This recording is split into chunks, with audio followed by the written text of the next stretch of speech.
ভারতকে সেমিফাইনালে তুলে এবার শাস্তি পেতে পারেন সঞ্জু স্যামসন। বন্ধুরা, আপনারা যদি দেখেছেন কি শাস্তি পেতে পারে সঞ্জু স্যামসন, তাহলে ভিডিওটি শেষ অবধি দেখতে হবে।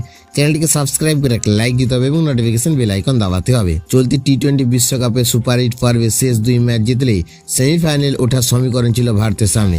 সেই চাপের মাঝে প্রথমে জিম্বাবুয়ে, তারপর ওয়েস্ট ইন্ডিজকে হারিয়ে শেষ 4 জায়গা নিশ্চিত করেছে টিম ইন্ডিয়া।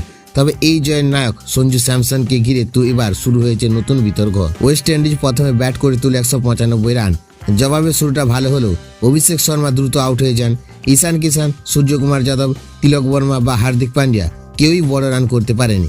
কিন্তু এক প্রান্তে আগলে রেখে একাই ম্যাচের দায়িত্ব কাঁধে তুলে নেন সঞ্জু। দুর্দান্ত সব শট খেলতে খেলতে শেষ পর্যন্ত 50 বলে অপরাজিত 97 রান করে ভারতকে জয় এনে দেন তিনি।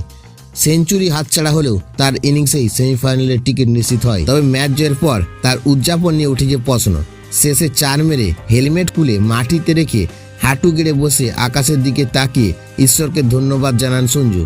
অনেক ভক্তই আবেগঘন এই মুহূর্তের আপ্লুত হলেও কেউ কেউ মনে করছেন এটি আন্তর্জাতিক ক্রিকেট কাউন্সিল আচরণবিধির পরিপন্থী হতে পারে। নিয়ম অনুযায়ী উদযাপনের সময় অনুপযুক্ত আচরণ করলে ম্যাচ ফি কাটা বা ডিমেরিট পয়েন্ট দেওয়ার মতো শাস্তি হতে পারে। এখন দেখার সঞ্জুর ক্ষেত্রে আদৌ কোনো ব্যবস্থা নেয় কি না আইসিসি।